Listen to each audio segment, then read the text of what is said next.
Well, good morning, everyone, and welcome to our weekly board session. It is Wednesday, August 19th, 2026. It's a little after 9 o'clock, and we're here in the center hearing at 555 Court Street Northeast in Salem. As always, we start with the Pledge of Allegiance, so if you please join me. I pledge allegiance to the flag of the United States of America and to the republic for which it stands, one nation, under God, indivisible, with liberty and justice for all. All right, thank you. I don't have anyone signed up for public comment, so we can jump right into our consent agenda. All right, Mr. Chair, I move to approve the consent agenda under finance, approve an order to declare a breach of the land sale contract for real property located at 252 Geneva Place Southeast in Salem, Oregon, tax lot 072 W30 CD 09600, tax account 333121. Under Public Works, received notice of the hearings officer's decision approving conditional use partition case number 26015, Ellen and Greg Wilt. And approved amendment number 1 to the construction contract with Colton Homes, Inc., DBA, Colton Construction, to extend the term date to October 30th, 2026, and add $218,387.40 for 5 change orders with a new contract total of $2,305,387.40 for construction site improvements at up to 7 new or improved radio communication sites for the Marion County Radio Project that will be utilized by first responders. I second the motion. We have a motion and a second. Is there any further discussion? Seeing none, all those in favor signify by saying aye. Aye. Aye. The motion passes. Okay, and next we're going to consider approval of the intergovernmental agreement with the City of Salem to establish the terms and conditions under which the city will provide maintenance and the installation of new traffic control devices on a portion of Reese Hill Road that is currently in Marion County's jurisdiction until such time that the affected roadway portion is annexed into the city's limits. Good morning, Lonnie. Good morning. Good morning. For the record, Lonnie Radke. I'm the county engineer. And today we'd like to ask for the approval, as you said, to sign the intergovernmental agreement with the City of Salem for a small portion of Reese Hill Road in South Salem, or just outside of South Salem, I guess. To give a little background, this started quite a few years ago in 2021. The city approached the county in hopes of connecting Lone Oak Road, which is a city street for the most part, to Reese Hill Road, which is a county road, in the Creekside development or neighborhood. And so here you can see, here is the, can you see that? Okay, the golf course, and this is an established neighborhood. This is new development that was taking place at the time, and this is Lone Oak, which had been built, which got extended with this development, and the hope with the city was to connect to this county road. So they approached Public Works Engineering, Marion County, to do that, and we had some concerns with the site distance. You can't see here, but there is a vertical crest right here. The top of the hill is right around here. So when you pull out, if you pulled out here and you looked back here at the top of the hill, you wouldn't have sufficient site distance to feel like you could safely enter Reese Hill Road to travel eastbound without knowing if somebody was coming over the hill. That's one of the concerns. And so the city was very vocal due to a neighborhood being very vocal, wanting a secondary access to their neighborhood. They currently have access only at Devon Avenue. And there was an intent by the city to have access over here with Lone Oak, but it didn't work out. This was years ago, completely unrelated to the county. So the next opportunity was this consideration at Lone Oak Road. They approached us. We worked with the city for months and their consultant to develop a list of alternatives. I want to say 6, 7, maybe 8 different alternatives, and then we worked extensively on a conceptual design for one of them to help them find what we considered to be a safe alternative for a left turn lane, a safe design for a left turn lane. And it was unfortunately very costly. for the city of Salem and the developer. And so at that time, in 2022, we said, if we can't do one of these safe and feasible options for the county road, then the only access we will allow at this time is an emergency access. So to date, Lone Oak Road has been built by the city and the developer here. There is technically a way that this intersection could be opened, but right now there is an emergency gate. And that is able to be used by emergency services, which we were in hopes would give the residents what they were advocating for that secondary access. The HOA continued to be vocal, and the city continued to express to the county that they wanted a full intersection open. So we continue to work with them. Carl Lund, the county traffic engineer, and myself, we both attended the Creekside HOA meetings in February and March of 2025. In March, we actually attended with the city to show that we were working together in a partnership to do the right thing for the public, and just continued to express how important it was that we had a safe solution, and kept working with the city. A few months later, the city was looking at like I said, 6 or 7 different alternatives, and one of them on this list was an annexation that the city could enter or complete with this portion I have highlighted here of Reese Hill Road, so that they could do, it takes it away from being a county road, and they could do whatever they'd like to do at that intersection. There are, as we've talked to you about before, there's the Manual of Uniform Transportation or Traffic Control Devices, the MUTCD, that we use for a lot of our traffic safety principles, and a lot of that comes in different forms where we shall do something, we should do something, and we may do something. And in this case, there were certain things that we shall do and we should do, and we had an engineering judgment of what we would allow, and the city can have their own engineering judgments. So if they would like to do an annexation and do something different in this intersection because they have the authority and the jurisdiction, then that is an alternative, which they have chosen.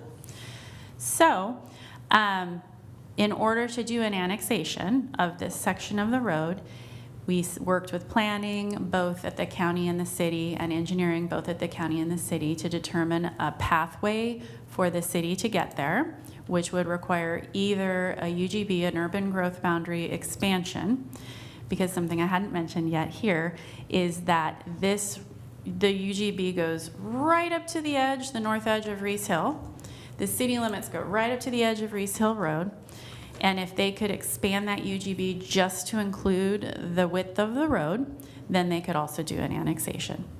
So they could either do that UGB expansion or a comprehensive plan amendment. And then the plan for the city would be to move forward with that annexation. When they complete the annexation, that would automatically transfer road authority and jurisdiction to the city of Salem. They're one of 3 cities, I believe, in the whole state that is bound by ORS, that once the annexation is completed, they automatically get that jurisdiction. We don't have to worry about a jurisdictional transfer or anything. So this is the path that they have requested, that the county, that Public Works supports, that we've presented to the commissioners a number of times through these several years. And we're at the step right now where the county and the city would approve this intergovernmental agreement, which would outline the process, either the UGB expansion or the comp plan amendment, then the annexation of the roadway itself only. And in that process, they can also, during all of this taking place, they can also perform the enhancements that they choose, open the intersection as they see fit, as they choose, and also perform the maintenance. So today we're asking for approval of the IGA to work in that direction.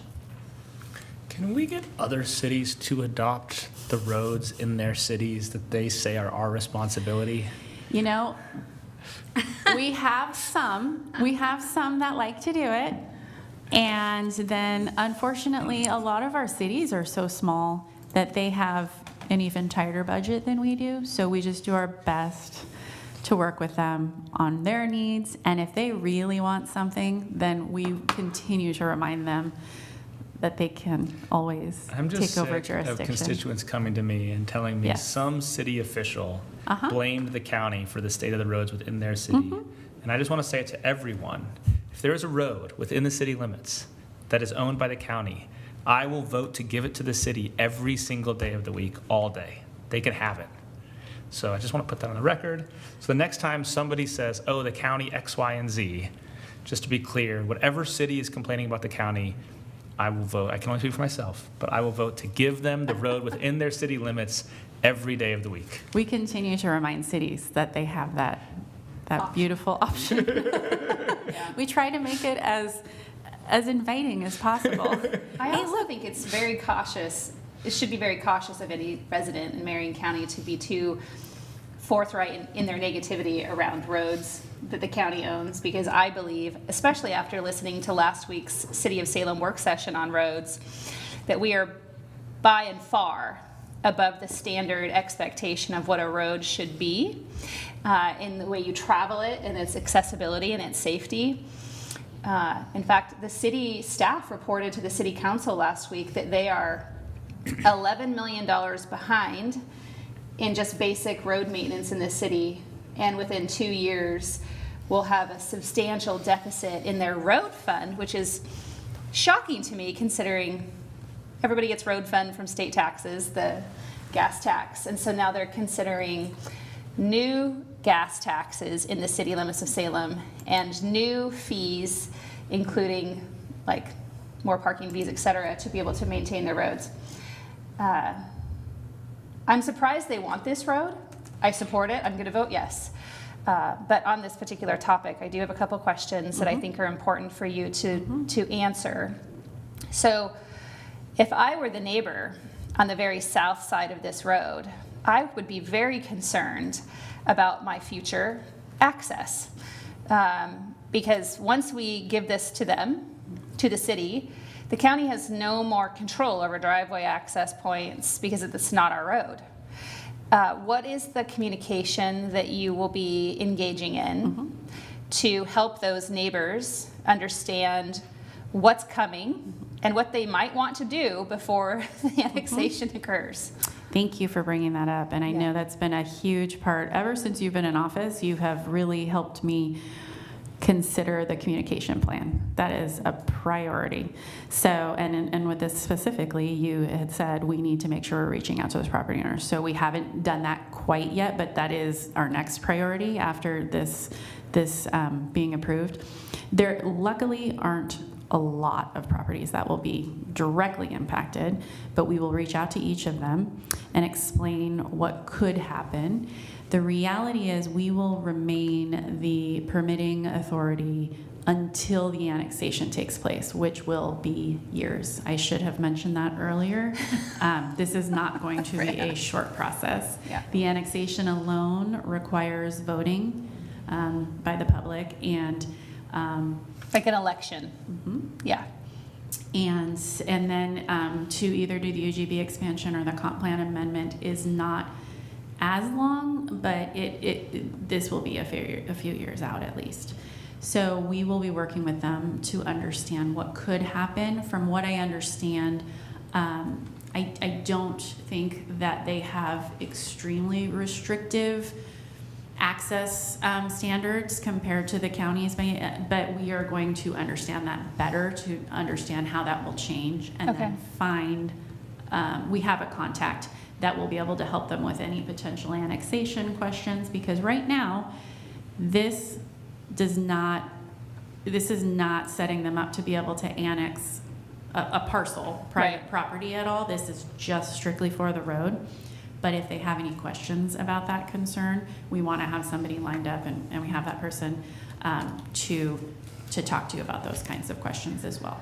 But even though they're not going to be allowed to annex the parcels or the properties, correct me if I'm wrong, once they annex the road, the city will have control over access into those properties. And I don't know whether it's more restrictive or less than what Marion County is. I just know that we've had extensive conversations Yes. since I've been in office about access points, and it's very touchy, especially in rural communities. And for the folks that don't know Reese Hill Road, it is a rural community, and they have their rural community expectations. And I support them in that. And also, I don't want to just like, surprise, we did this without you knowing. Absolutely. We don't want them to feel surprised, and we'd like to go through and make sure we're answering any questions they have, and then pointing them in the right direction if they have questions of how that could be different with the city. Thank you. Yeah, no problem. Please, thank you for making that a priority. Okay. Anything else? Okay, I'll take a motion, Commissioner Bethel. All right.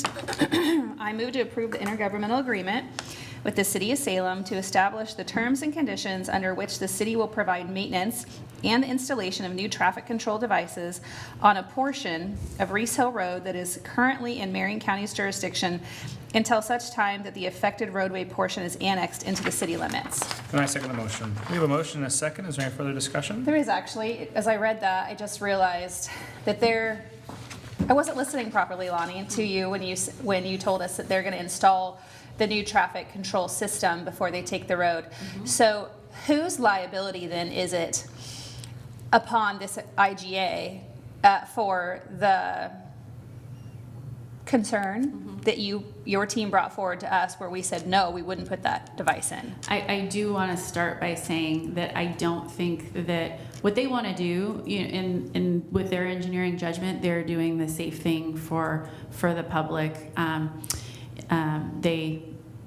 I hope that anybody ends up in a Sure. situation where we have to think about this. But we did write the intergovernmental agreement in a way that liability would also go to the city of Salem. And we have worked with legal. Yeah, it's very important to me that we don't assume the responsibility of someone else's decision, and I think that's important. So I thank you for doing that. Very good. Okay, any further discussion? No. Seeing none, all those in favor signify by saying aye. Aye. Aye. Motion passes. Thank you, Lonnie. Okay, I don't have anything else on my agenda. Yes, you do. Yes, I do. I mean, What it's else do I technically have? not on the agenda. However, I have asked legal and the Health and Human Services team to come and give a presentation on some correspondence we've been having with the Oregon Health Authority and provide some background. So Steve's going to handle that for us, if that's okay. Welcome, Steve. Hello. Tell us all about it. My name is Steve Elzinga. I'm Marion County Counsel, and I'm here to talk about the Oregon Health Authority, also known as OHA. They've adopted new rules for residential treatment facilities that are endangering county staff, program participants, visitors, and neighbors. For example, OAR 309-35-170 now requires at least 30 days written notice to transfer or discharge a resident unless either 1, the resident voluntarily agrees to leave, or 2, and I quote, a resident's behavior has directly resulted in serious physical harm to other residents in the program or program staff, end quote. This rule defies common sense and absurdly means county health staff must wait until a criminal assault occurs on staff or other residents before they can take necessary action in response to an emergency safety threat. Marion County joined other counties advocating for reasonable changes informally. OHA fixed a few other issues, but not our core safety concerns. Marion County Council sent a formal letter to OHA requesting safety changes. OHA still refused to budge. Marion County staff have continued informal discussions with OHA along with other counties, but OHA still refuses to commit to common sense fixes. So today, we are filing a formal rulemaking petition under ORS 183.390, which legally requires OHA to invite public comments on our proposed rule amendments and fully consider our concerns. We hope this legal procedure will finally spur OHA to do the right thing. If not, we will take further legal action to protect the safety of county staff, program participants, visitors, and neighbors. And we have a clinical supervisor at Horizon House in Marion County who can speak directly to some of these impacts. Steve, why don't you stay Yeah. there, actually? And yeah, why don't you come? That would be great. Thank you. Welcome. Go ahead and introduce yourself for the record. Thank you. My name is Anna Masada. So for the past 5 years, I've had the honor of serving as a clinical supervisor at Horizon House Residential Treatment Facility, following my work within Marion County Health and Human Services at the Behavioral Health Crisis Center and Adult Behavioral Health. This work is more than a profession to me. I care deeply about the individuals we serve and believe that people living with serious mental illness deserve compassionate treatment, safe housing, dignity, and the opportunity to build meaningful lives. I hope to continue advocating for these individuals and for expanding residential treatment options in our community. At Horizon House, we believe strongly in honoring residents' rights, choices, and independence. We do not want to be punitive or unnecessarily restrict anyone's freedom. At the same time, we have a responsibility to every person who calls Horizon House home, as well as the staff who work tirelessly to support these individuals. They deserve to feel physically and emotionally safe while receiving or giving treatment. Unfortunately, there are times when current or proposed Oregon administrative rules make it extremely difficult to balance these responsibilities. One example I'll share involved a resident who required oxygen and repeatedly flicked a lighter on and off right next to his oxygen tank while it was running. Oh my gosh. Staff are understandably concerned about the potential devastating consequences of having an open flame near oxygen. However, the OHA division instructed us that we could not simply take the lighter away while developing a safety plan. Stop, that's or insane. putting individualized behavioral limits in place. One suggestion was to ask the resident to leave his oxygen tank in another room when he wanted to have his lighter. For several weeks, our staff worked patiently with this resident while continuing to worry about the safety of everyone in the home. Eventually, through trust, conversation, and encouragement, not force, the resident agreed to allow staff to safely store his lighter for him. I'm grateful we reached that outcome, but it is difficult to understand why our staff had so few options when faced with such an obvious safety concern. We should not have to wait for a tragedy before we are allowed to prevent one. Another area that continues to be challenging is alcohol and drug use within our residential treatment facility. Individuals come to us because they need structure, support, and treatment to help them reach stability and move forward in their recovery. Due to the nature of acute, severe mental illness, many of our residents struggle with a lack of insight, impulsivity, and reality checking. When we are unable to set reasonable limits around substances in the home, it can work against the treatment we are trying to provide to all the individuals. Alcohol and drugs do increase mental health symptoms, interfere with treatment, and impact the safety and stability of everyone in the home. There are also times when combining these substances with prescribed mental health or medical medications can create significant health and safety concerns. Yet, even when we know these risks exist, there are situations where we have very limited ability to prevent these substances from being brought into or kept in the home. This puts our staff in a difficult position when their role is to support a safe and therapeutic environment for everyone who lives there. Again, we should not have to wait for a tragedy before we are allowed to prevent one. One last situation remains especially difficult for me. A resident was repeatedly verbally and psychologically abusive, threatening, posturing towards others, and at times became physically aggressive with other residents and staff. Despite repeated interventions, warnings, and attempts to address the behavior, other residents became fearful and lost something every person deserves to have in their own home: psychological safety. The challenge for programs like Horizon House RTF is what happens while we are working through the outlined involuntary transition process within our rules. We can put basic house covenants and safety measures in place, but there are times when the tools available to us are simply not enough to quickly restore safety and stability in the home. Our responsibilities are to protect the rights and dignities of the individual who is struggling, while also protecting the affected resident who is afraid to leave their bedroom, the resident who no longer feels safe sitting at the dinner table, and the staff member who goes home in tears after doing everything they know to do to support someone in crisis.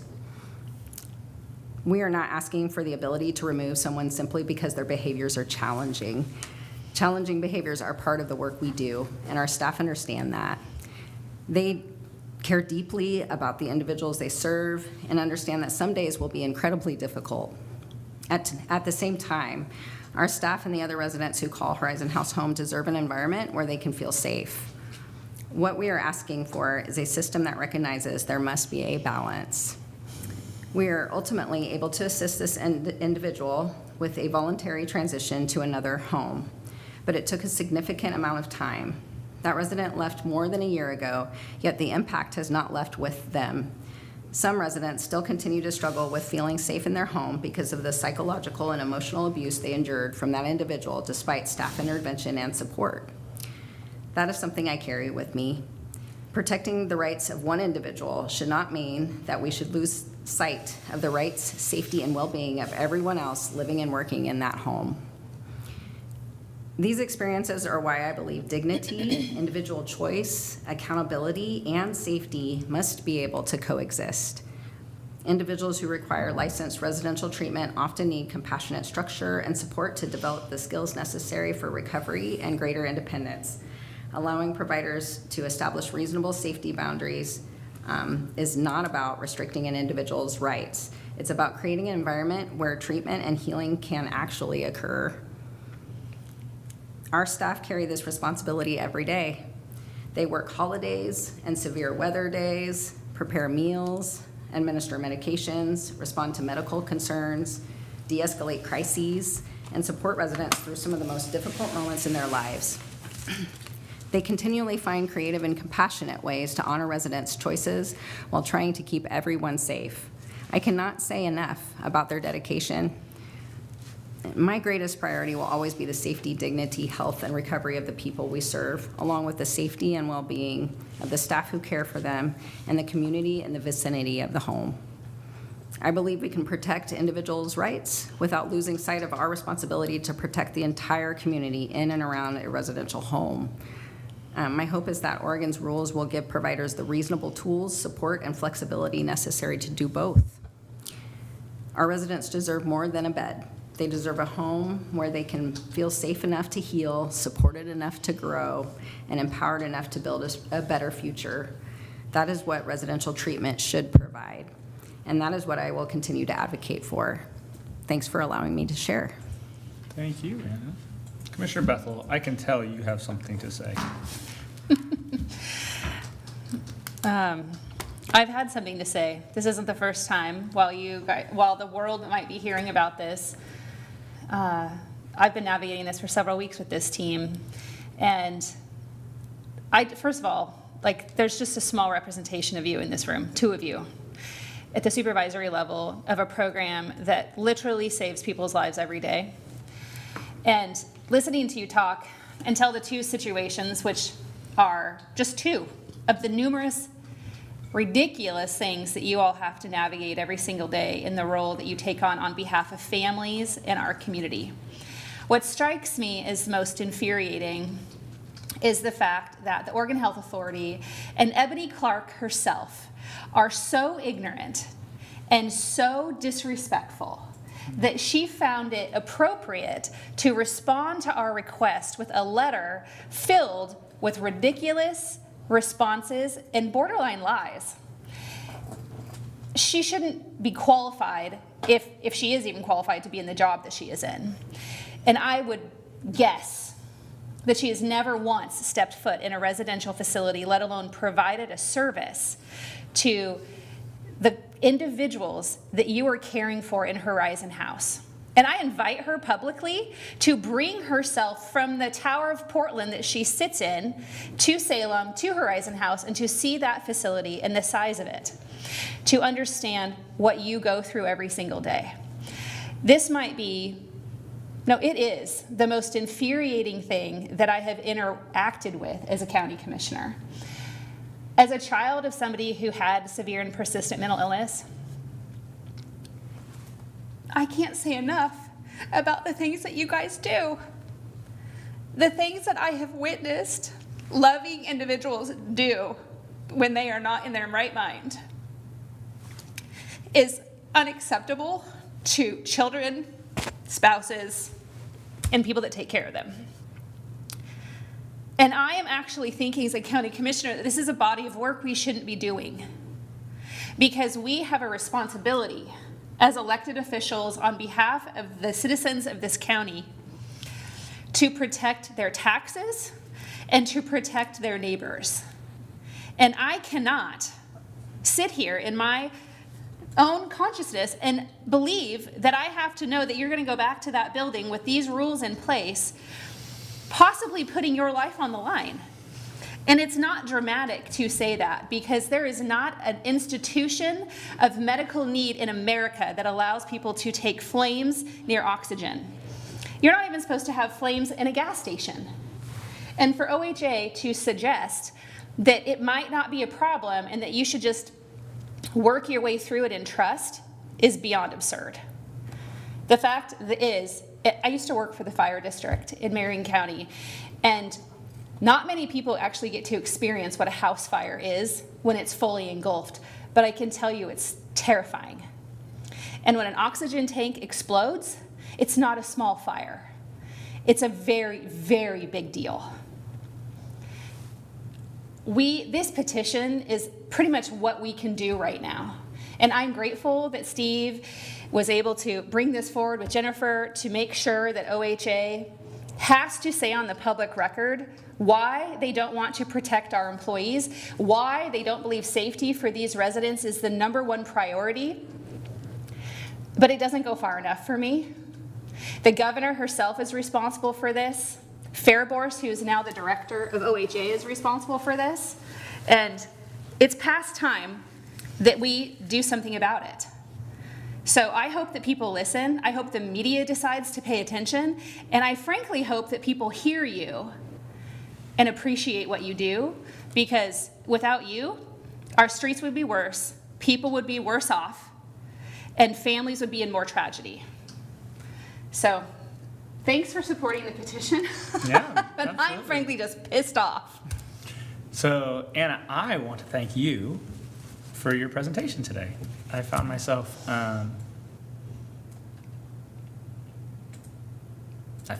really kind of inspired by it, actually. So I share Commissioner Bethel's frustration, and I am not above just being very direct about what I see as people doing bad things or people doing things that harm our community. One of the things that I was so inspired by your presentation is how nuanced it was, how deft it was, how you were able to talk about all the different parts of taking care of somebody who has mental illness, as far as ensuring that we're respecting that person's dignity, ensuring that we're respecting that person's freedom, and ensuring that we're respecting the safety not just of the one person, but of all the people in the house. I just felt like you articulated so well what it means to be responsible for a home. And I just thought that I hope people watch what you said, because I think it's one thing to just run a house. It's another thing to run a home, and it's another thing to run a home for folks who have different kinds of needs, different kinds of challenges. And like any of our homes, there are good days, there are bad days. There's behavior that we would love to see every day, and there's behavior that we would like to see no days, right? And so I just thought you did such a good job of sort of showing the heart of your work and what you do and how you think about it. And I just think it's so important for folks in our community to see people like you doing this work, because I think so often we see people somewhere in some bureaucracy somewhere, and we're like, oh my gosh, like there's no normal humans doing work for our community. Like there's no normal people. And I just think like you showed that not only are there normal people, but there are great people doing this work, and there are people with big hearts doing this work. And so I really hope that OHA hears you, hears us, and is helpful to the work that you're doing. Because my perspective on this is like, after somebody gives me a presentation like that, I'm like, give them whatever they want. Like, obviously, they're trying to take care of people. Obviously, they love the people they serve. Like, what are we doing here? Give the staff whatever they need. This is insane. Like, give them the tools they need to do the work that obviously is their passion. So I just want to say thank you for doing it. Thank you for doing it, obviously, in a circumstance that's not ideal, with rules that are super frustrating. So anyway, I thought it was really good for me to hear you talk about your work, and I think it's going to be good for our community to hear you talk about the work, just so that people can have confidence that there are really good people doing this really hard work, who are competent, they're smart, they understand its nuance, they know how to do it, and we just need OHA to let the good people who are doing this work do their jobs and serve folks in our community who need to be served. And I think it's a testament to our community that people like you do this work, that people like you are willing to, because I think a lot of folks have fatigue seeing, I mean, there's no question that our mental health system's in crisis right now in Oregon. Everyone knows it. And we're all sick of it. And we all are like, hey, like, the people in charge of this system should fix it, but they should have been fixing it for the last 10 years. And I just think like we're all super tired of it being broken. And so it was encouraging for me to hear you today and to know that there are good, smart people who are doing the work. And we're not just stuck in a world where this has to be broken forever because, everybody's incompetent and doesn't know what they're doing. I mean, obviously there are some really good people who are very competent, know what they're doing, and we just need the state to give you the permission to do your work well. So thank you for your presentation today. Yeah. One of the things that the public needs to, I think, understand is that in the event that OHA moves forward with these rules and puts them into permanency, we're going to go backwards in the number of accessed beds statewide, because it's not true that we have to do this work as a government. It's not. It's also not true that any private provider has to do it. It's a choice. We choose to do it because it's a part of the body of work and the continuum of care that's very important to help individuals in stabilization and in crisis to stabilization. Some individuals enter into this work because they believe in it and they can profit off of it. But there is not a single insurance company that I can think of that would insure a home of individuals who have access to potentially cost them a lot of money in damaging their home and or the people in it that they are financially responsible for through liability policies. I'm not an insurance expert by any means, but I own a home that has a wood stove in it, as an example. And it took me a lot of work to get that home fully insured because of that wood stove, because of the possibility it might burn down. And it's all secured and contained, unlike the example that you provided with the individual who is not in their right mind, has behavior episodes, and has a health condition that they are potentially creating a much larger hazard around. The governor has said through the audit that Ebony did when she first became the director of the Behavioral Health Department that we needed some 4,000 new beds statewide. And that was back in 2023. And Marion County has less than 30 beds total. Horizon House has 8? 9. 9. And we're just one very, very tiny piece of this continuum. But as the word has gotten out to different counties, county commissioners that I have talked to, and different private providers, they're all going, oh my gosh, how come OHA didn't ask us about this? But Ebony said in her letter to me that they've received extensive amounts of feedback in support of these temporary rules. And I've done a public records request trying to determine who it is that's providing this positive feedback on these temporary rules, and have had no response from OHA on that public records request providing the transparency of that information. Because I would love anybody that believes that these rules are a good idea, that actually operates a facility, to come and sit down with me and help me understand why. Because from my perspective, none of the rules that they have presented this last year, none of them have been a good idea. And in fact, I believe, Commissioner Willis, at a management update a few weeks ago, the board was informed from Naomi, I think, on the weapons issue, where OHA was requiring our staff to allow weapons to be in the homes with these individuals who are literally a danger to themselves or others. And it's because of the team in this room Anna, Naomi, and Jennifer, that temporary rule is now ceased or halted for good reason. We should not allow weapons of any kind in a home that is mixed use to support individuals who are a danger to themselves or others because of their current mental state. And a lot of these individuals should be in this Oregon State Hospital, but are not because of the turmoil that the state hospital, OHA, Disability Rights Oregon, and the governor are in. So it's just this is just like another effect of failed leadership and incompetency, and really, truly a lack of exposure to real-world work in real-world situations that these bureaucrats at the state level choose to hide behind their ivory towers, literally, marble buildings in downtown Salem. I could go on and on and on about this because I am just deeply frustrated, and it's no secret that I'm a very passionate and emotional person, but this, to me, this is personal.